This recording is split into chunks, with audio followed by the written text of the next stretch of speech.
few years ago, I wrote a study protocol in collaboration with EURTC and Pfizer to test the efficacy of the drug Crizotinib in 6 different tumor types driven by genetic alterations of ALK or MET. The study was a phase 2 multi-tumor study where we explored the safety and efficacy of the drug Crizotinib in 6 tumor types in parallel. And here at this meeting I'm presenting one of these cohorts, the papillary renal cell carcinoma type 1 cohort of this trial. This was a small signal-seeking, hypothesis-generating clinical trial where we enrolled only a limited number of patients with PRCC type 1. From each of these patients we collected an archival tissue block and analyzed whether these tumors were driven by MET alterations or not. We treated both patients with and without mutation with the drug Crizotinib with the same dose of the drug that is also used in the labeled indication of lung cancer.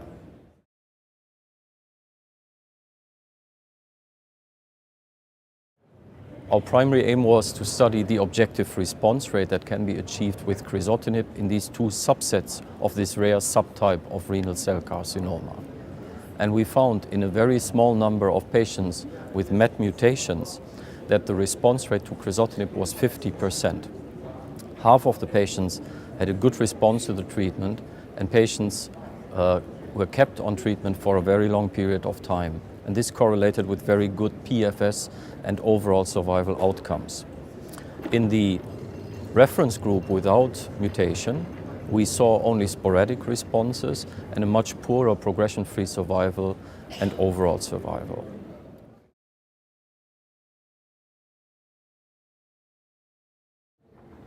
This could tell us that the targeted agent Crizotinib, which hits MET, is an active drug in PRCC1 patients with well-documented MET mutation. The fact that we also saw sporadic responses in patients without MET mutation, according to the definition that we used in the protocol, suggests to me that there might be other alterations of MET signaling in those patients and they can still benefit from this drug.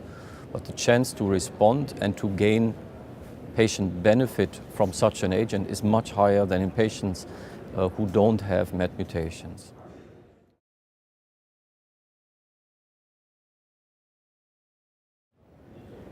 The take-home message of this trial is that Crizotinib is a very valuable compound for the treatment of patients with MET-mutated PRCC type 1.